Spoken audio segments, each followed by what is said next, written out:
virtually anyone you speak to on my travels, whether it's a driver, auto rickshawala, a cook, a maid, one thing they all say is that we like the way he's raised India's profile on the global stage. And then if you say, why? How does that affect you and your daily life? And, it doesn't pay the bills. They simply say that, no, it makes us proud. We're glad of what he's done.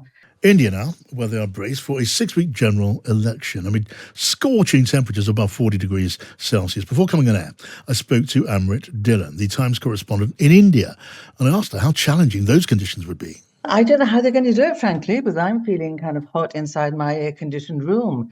Outside, the temperature, even in Delhi, where there's not a heat wave at the moment, the maximum temperature is about 35, 36. It's going to go up to 40 in the next few days. In one eastern part of India, it's already 43. And the Met Department say there's going to be a heat wave in many parts of India in the next few weeks, at the heart of the campaign. And how people will cope, well, they can't do anything. I mean, they'll have to go out there and stand in that under that raging sun and make speeches. Rallies will have to be held. But I think a lot of candidates are now trying to hold meetings in the morning and going door-to-door canvassing for support in the morning and then coming back in the evening, because it's basically top officials here have said, health officials have said that to be out between midday and 4 is asking for trouble. They don't want people, collapsing from heat stroke. So they're trying to do what they can, but really you can't do much. My word. Now, on the election, Amrit, can anything stop Narendra Modi retaining power and maybe becoming the most influential leader since independence? Well, I am not the only one to say that it's very hard to see how what seems to be he seems to have cast a spell on the Indian public, and it's very hard to know what's going to break it. There is simply no chance that he's not going to come back. The only issue is how big is his victory going to be? And the most astonishing thing is that it's not even about his party or about his government. The vote for him is for him personally as a leader. So when you talk to people and say, who are you going to vote for? They don't even know the BJP candidate's name. They never mention the name. They don't even say the BJP. They say we're going to be voting for Mr. Modi. He's doing great things for the country, and we want to give him 5 more years to finish the job, and he's our man. Right, and his strong nationalist position in relation to the world, his rather oppressive approach to the Muslim minority in India and to media freedom, that does not count against him, rather the opposite. It doesn't. And, frankly, for a lot of people who are struggling to make ends meet or who live in villages, these sorts of things, jailing opposition leaders, suppressing the space for dissent, muzzling the media in some cases, these sort of things are seen as slightly maybe democratic niceties. They are not, frankly, that worried. And yet, on the other hand, what I find weird is the things that do appeal to voters. So virtually anyone you speak to on my travels, whether it's a driver, auto rickshawala, a cook, a maid, one thing they all say is that we like the way he's raised India's profile on the global stage. And then if you say, why? How does that affect you and your daily life? And, it doesn't pay the bills.